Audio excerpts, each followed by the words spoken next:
जय हिंद दोस्तों। स्वागत है आपका फिर से आशा मिशन ऑफिशियल यूट्यूब चैनल पर। मैं जेपी सर बलराम सर के मार्गदर्शन में आप लोगों के बीच फिर से एक नए युद्ध के साथ उपस्थित हुआ हूं। बाबर का एक नया युद्ध जिसने इतिहास के पन्ने को बदल कर रख दिया। आज हम बात करेंगे घाघरा के युद्ध के बारे में।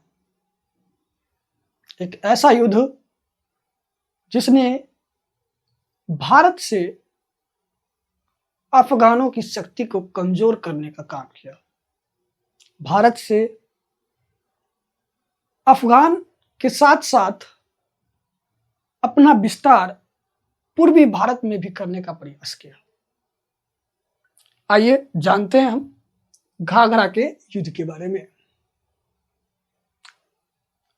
घाघरा का युद्ध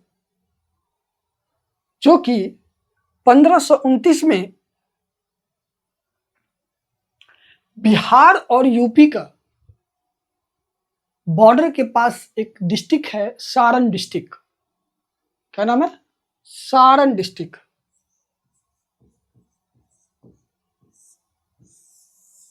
सारण डिस्ट्रिक्ट के पास से गुजरती है गंगा नदी। क्या गुजरती है? गंगा नदी। इस गंगा नदी के किनारे 1529 में एक युद्ध लड़ा जाता है जिसे इतिहास के पन्नों पर घाघरा के युद्ध के नाम से जाना जाता है। आइए हम जानते हैं कि घाघरा के युद्ध क्यों, किस लिए और किन के बीच में हुआ और क्या ऐसा वजह था कि घाघरा का युद्ध में बाबर ने अपने सेनाओं का तथा अफगान सेनाओं को पराजित किया। आइए जानते हैं।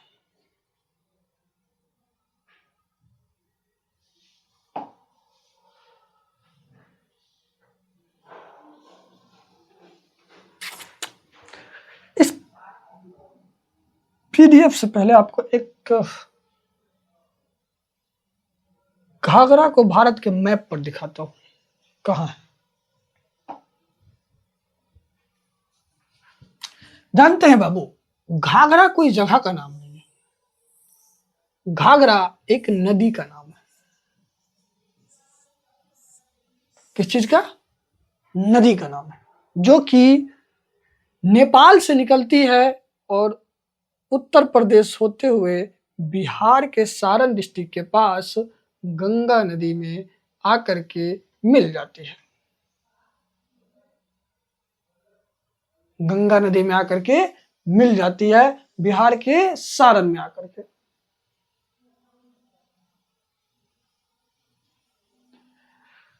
इसी घाघरा नदी के किनारे, घाघरा नदी के किनारे यह युद्ध लड़ा गया।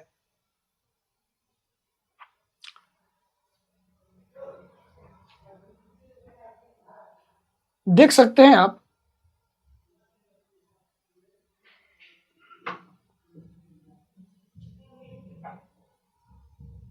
दिल्ली से यमुना नदी निकलती है जो कि इलाहाबाद में आकर के गंगा नदी से मिल जाती है। उसमें कई छोटी बड़ी नदी सब आकर के मिलती है। एक उसमें घाघरा नदी भी है जो कि बिहार में सारण के आसपास आकर के गंगा नदी में मिल जाती है। इसी घाघरा नदी के किनारे सारण से पास घाघरा का युद्ध हुआ। बाबर और इब्राहिम लोदी का भाई महमूद लोदी के बीच 1529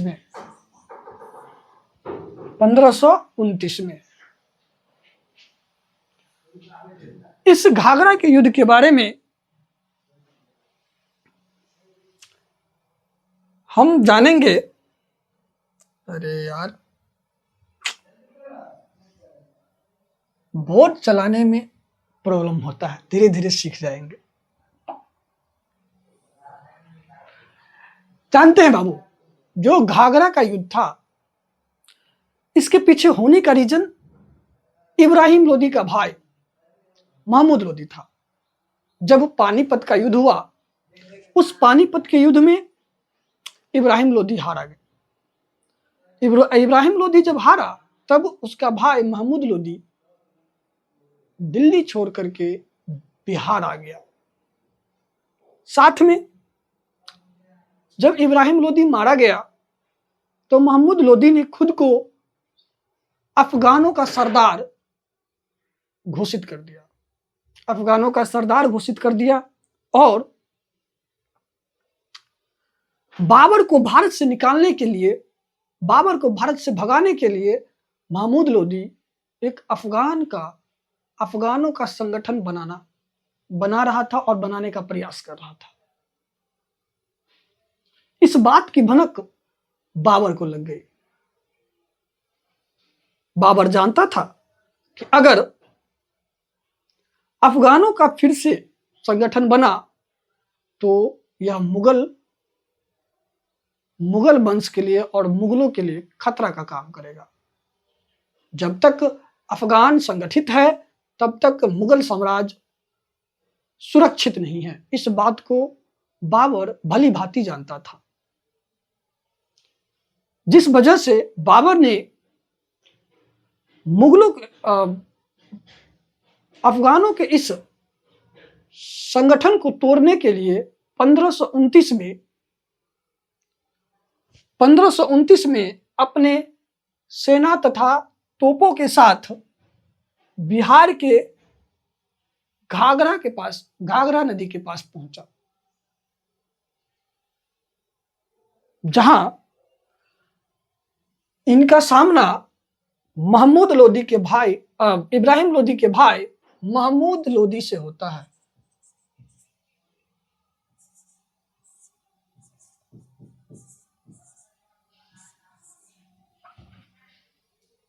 एक तरफ बाबर, दूसरे तरफ महमूद लोदी। समय था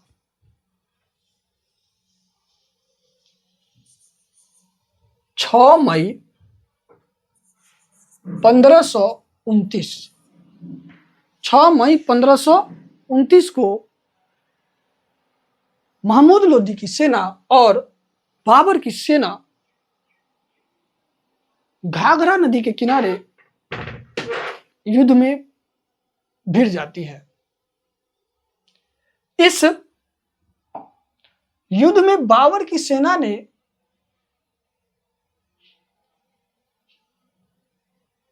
दो तरह से युद्ध किया। एक जल सेना के रूप में,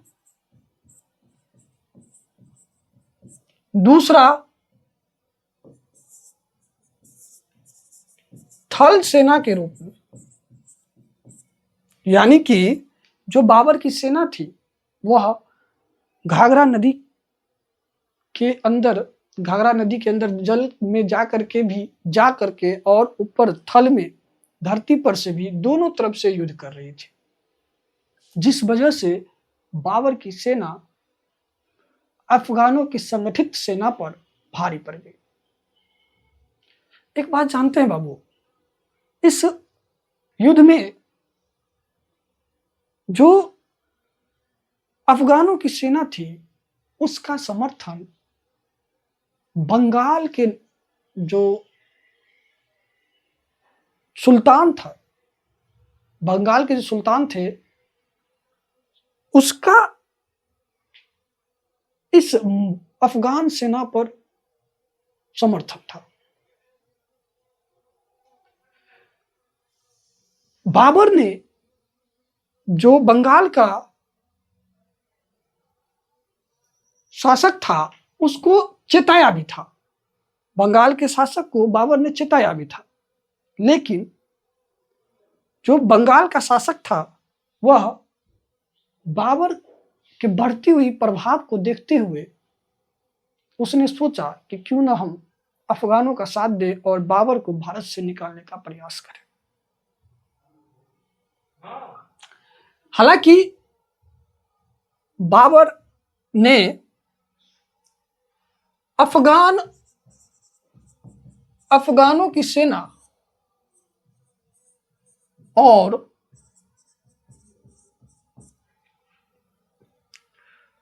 बंगाल के जो सेना थी, दोनों को घाघरा के युद्ध में बहुत बुरी तरह से पराजित किया, जिस वजह से जो महमूद लोदी था वह बिहार छोड़ करके भाग निकला और युद्ध के विजय के बाद जो बंगाल का सुल्तान था, जो बंगाल का राजा था, वह बाबर के पास आता है। बाबर के पास आता है शांति समझौता लेकर के, शांति समझौता लेकर के, और बाबर इसके शांति समझौता को मान भी जाता है। लेकिन आपको यह बताते हुए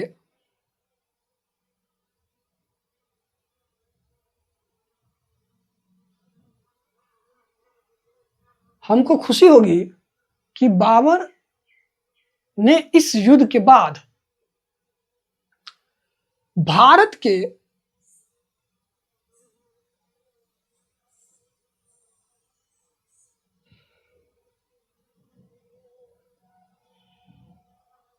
का एक छोटा सा मैप बनाते हैं।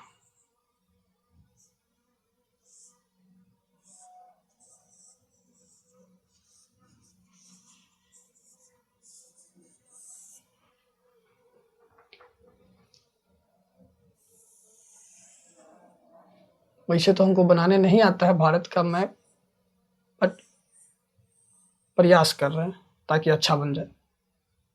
नहीं, ज्यादा हो गया।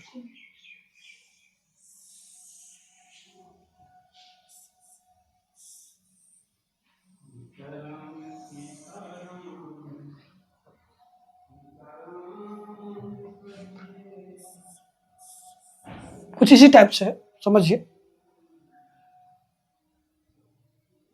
जो ये भाग है भारत का, इस भाग को कहा जाता है पूर्वी भाग। पूर्वी भाग बाबर जो था बाबू, इस उत्तरी भाग में तो अपना सत्ता कायम कर ही रखा था। इस पूर्वी भाग में बाबर का सत्ता कायम नहीं था और बाबर घाघरा के युद्ध के बाद अपने साम्राज्य को पूर्वी भाग तक फैला पाया, पूर्वी भाग तक फैला पाया। हालांकि इस युद्ध में बाबर का साथ एक महान शासक, भविष्य का एक महान शासक शेरशाह सूरी भी दे रहा था। इस युद्ध में शेरशाह सूरी बाबर की तरफ से नहीं, अफगानों की तरफ से लड़ रहा था। अफगानों की तरफ से शेरशाह सूरी इस युद्ध में लड़ रहा था। लेकिन बाबर जो है, शेरशाह सूरी यह बात जानता था कि बाबर से अफगान नहीं जीत पाएगा, अफगान नहीं जीत पाएगा। इसलिए शेरशाह सूरी ने अफगानों के साथ तो दिया, लेकिन उस ढंग से युद्ध में भागीदारी नहीं निभाई, जिस वजह से बाबर जो है सो शेरशाह सूरी से प्रसन्न हुआ और शेरशाह सूरी को उसका साम्राज्य, उसका जो क्षेत्र था, उसको वापस कर दिया। बाबर ने इसी युद्ध के बाद एक कथन कहा था, यदि भाग्य ने मेरा साथ दिया, या यदि भाग्य ने मेरा साथ दिया, सौभाग्य मेरा मित्र रहा, तो मैं एक दिन, यदि भाग्य ने मेरा साथ दिया, सौभाग्य मेरा मित्र रहा, तो मैं एक दिन मुगलों को हिंदुस्तान से बाहर खदेड़ दूंगा, मुगलों को एक दिन बंगाल भारत से बाहर खदेड़ दूंगा। इस बात को शेरशाह सूरी ने कहा था और यह भविष्य में सच भी हुआ। आने वाले हम क्लासेस में इस बात को देखेंगे कि किस तरह हुमायूं को शेरशाह सूरी ने भारत से बाहर किया था, यानी कि मुगलों को बाहर खदेड़ा था। इस युद्ध के बाद मुगल का सत्ता उत्तर भारत के साथ साथ पूर्वी भारत तक फैल गई। साथ में उसके जो मुगल साम्राज्य के जो भी दुश्मन थे, मुगल साम्राज्य के जो भी विरोधी थे, इन सभी को बाबर ने घाघरा के युद्ध तक समाप्त कर दिया, कमजोर कर दिया। घाघरा के युद्ध के मात्र 1.5 साल बाद, घाघरा के युद्ध के मात्र 1.5 साल बाद बाबर की मृत्यु हो जाती है। बाबर की मृत्यु हो जाती है 1530 में। 1530 में मृत्यु हो जाती है, 1.5 साल बाद, 47 साल के उम्र में मात्र। इसके पीछे बहुत रोचक कहानी है, लेकिन उससे पहले हम थोड़ा सा जान लेते हैं कि बाबर ने भारत में कौन कौन सा युद्ध लड़ा। बाबर ने कौन कौन से युद्ध भारत में लड़ा हम बताए हुए हैं। पानीपत का युद्ध 1526, पानीपत का युद्ध 1526, जिसमें बाबर वर्सेस इब्राहिम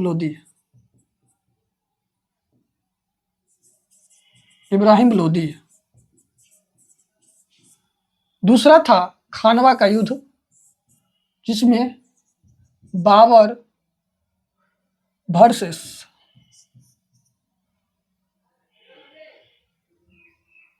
राणा सांगा।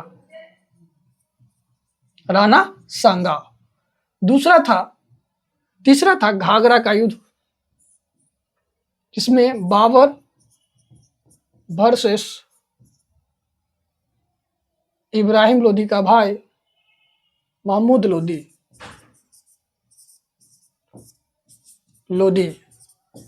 कब लड़ा गया? 1529 में। ये जो चंदेरी का युद्ध छूट गया। चंदेरी का युद्ध 1528 में, बाबर वर्सेस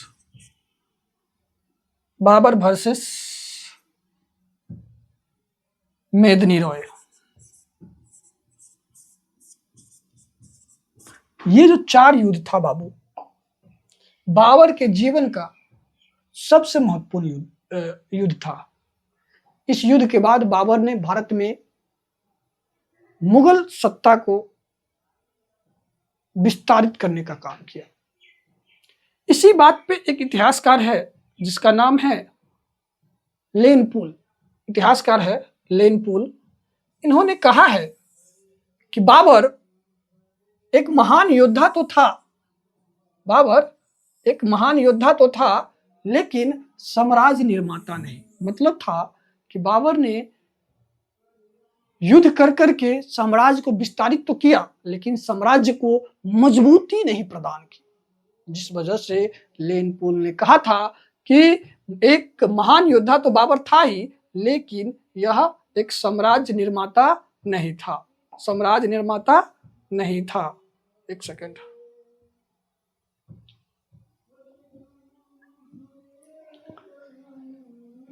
आगे बढ़ते हैं। और 1530 में बाबर की मृत्यु हो जाती है। 1530 में 26 दिसंबर 1530 को बाबर की मृत्यु हो जाती है, मात्र 47 वर्ष की उम्र में। जानते हैं इसके पीछे एक मस्त कहानी है, एक बहुत रोचक कहानी है। कहा जाता है कि बाबर का जो बड़ा पुत्र था हुमायूं, घाघरा के युद्ध के बाद उसका जो है तबीयत बिगड़ने लगा था। तो एक दिन बाबर ने दुआ मांगा कि हुमायूं की जगह वह जो बीमारी है वह हमको हो जाए और उसकी मृत्यु की जगह हमारा मृत्यु हो जाए। यह दुआ मांगा बाबर ने। और उसके बाद हुमायूं धीरे धीरे ठीक होने लगा और बाबर धीरे धीरे बीमार पड़ने लगा।